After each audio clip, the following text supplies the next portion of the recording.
Halo semuanya, kali ini kita membahas review singkat dari 3 jenis Bluetooth receiver ini. Masing-masing plus minusnya apa aja. Mari kita simak dari jenis yang pertama, yaitu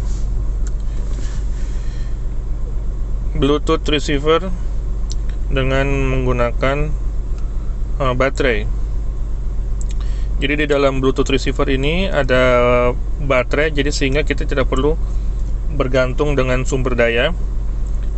Baterainya juga cukup tahan lama, bisa mungkin kalau di mobil untuk 3 jam perjalanan. Di sini juga dilengkapi dengan internal mikrofon, jadi kalau misalnya kita telepon, kita bisa ngomong tanpa melalui handphone. Untuk penggunaannya, mari kita simak. Tinggal dicolok ke port aux, ditekan tombolnya, kita cari source-nya aux juga.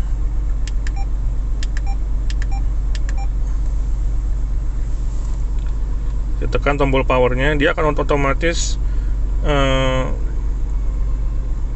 bersuara ya. Ya, itu ada tulisan power on dan connected.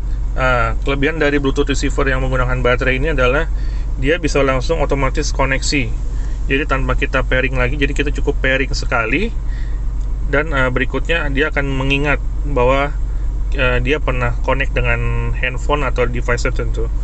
Ya, itu untuk tipe yang pertama, Bluetooth receiver dengan menggunakan baterai. Oh ya, satu lagi lupa, kalau misalnya habis tinggal dicas. Kalau yang bagi ada port USB-nya. Ini sudah dibeli, sudah dilengkapi dengan port micro USB untuk ngecas. Oke, itu yang tipe yang pertama. Tipe yang kedua nih. Jadi ini Bluetooth receiver yang menggunakan port aux dan juga menggunakan port USB. Ini port USB bukan sebagai input audio, tapi sebagai powernya. Jadinya input audionya lewat kabel aux di sini. Ini merupakan jenis yang paling murah dan sebenarnya reliable banget. Ini udah gue pakai selama hampir 2 tahun dan gak pernah ada masalah. Tapi lumayan ngerepotin.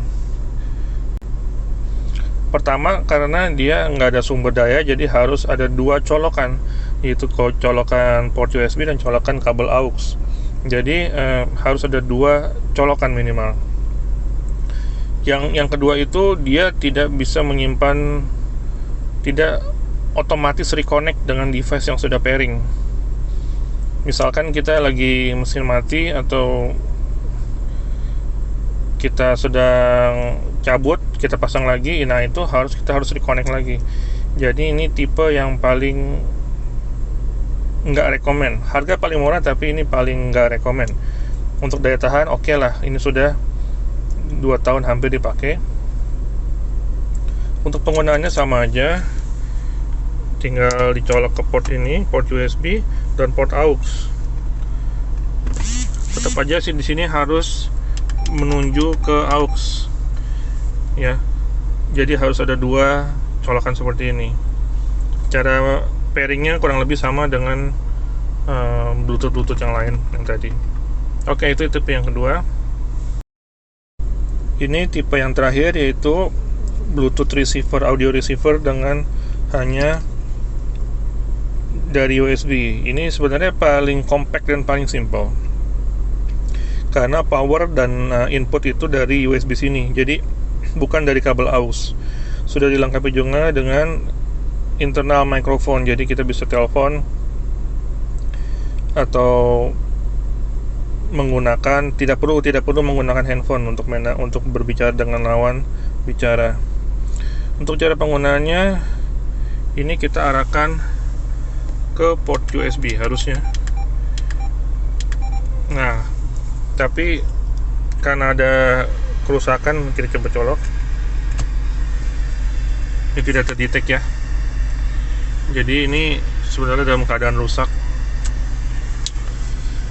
Misalnya ini keadaan baik, itu sebenarnya lumayan banget, karena dia portnya itu 2-in-1, jadi ada power juga dan ambil data juga dari sini, jadi seperti kayak kita colok USB biasa gitu untuk lagu-lagu di mobil. Oke, demikianlah 3 review singkat dari 3 Bluetooth audio receiver ini. Kita sedikit rekap. Dari yang paling merepotkan, yaitu yang Bluetooth receiver yang paling kiri ini, itu dia harus perlu kabel aux dan colokan untuk port USB untuk powernya. Dia tidak bisa mengingat handphone yang sudah pernah di pairing, mesin mati harus pairing lagi. Yang kedua itu Bluetooth audio receiver USB port. Ini sebenarnya paling oke, tapi karena barang yang terima ini sudah sebentar rusak, jadi ya boleh saya tidak rekomendasikan. Dia enaknya port USB dan port audio itu jadi satu, jadinya kita tinggal colok dan arahkan ke bagian USB, bukan ke bagian aux. Dilengkapi juga dengan internal microphone, jadi tinggal berbicara saja. Ini yang sekarang lagi dipakai, yaitu Bluetooth receiver dengan mic, dengan port aux, dengan baterai. Kelebihannya tentu aja ada baterainya, jadi bukan hanya kita bisa colok di car audio aja, tapi bisa dicolok di amplifier ataupun sumber lain yang ada colokan kabel aux, sehingga nggak ngerepotin. Baterainya pun tahan lama, bisa untuk 3 jam perjalanan, dilengkapi dengan mic dan auto off button misal kita tidak terkoneksi. Untuk harga semuanya rata-rata sama, tapi paling mahal yang Bluetooth receiver ini harganya nggak nyampe 20.000. Ini harganya 8.000. Ini sedikit lebih mahal, yaitu 10.000. Semuanya harganya terjangkau, relatif terjangkau, dan cocok untuk kalian yang suka bepergian dengan memasang musik, apalagi yang bersumber dari handphone yang head unitnya masih nggak ada Bluetooth receivernya kayak gua gini. Oke, demikian review singkat dari gua, semoga bermanfaat. Ciao.